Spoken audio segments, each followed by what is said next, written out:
Hey, I'm Mikey, and we're over here at the Gear Street Learning Garden, and we are with our basil, our sweet basil, and we're going to learn about harvesting it. So if you've got sweet basil growing in your garden, or maybe even a container or a pot at home, there's a few things you want to keep in mind when you're harvesting your basil. And the big important thing when harvesting your basil is you do it in a certain way that allows it to continue growing. So I'm going to explain how we do that. So first off, if you just need a couple leaves for your dish, it's perfectly fine to just pop a few leaves. I usually go for like the lower ones. Just pop a few leaves off. But if you're doing something like pesto or you want a little bit more basil, it's best to actually take the sprigs off, so take the whole kind of branches. And so I want to show you how we do that.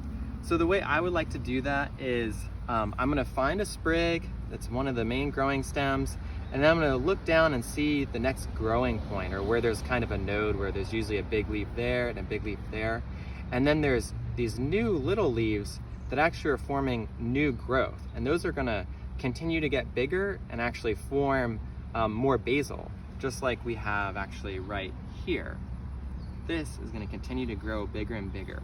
So if we actually cut the basil that we want, above that, about, if you can see it, about right there, we have a sprig of basil that we can use.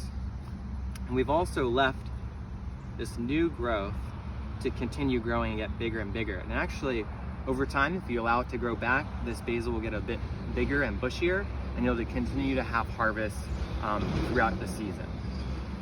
So I hope that helps, and I think that's it.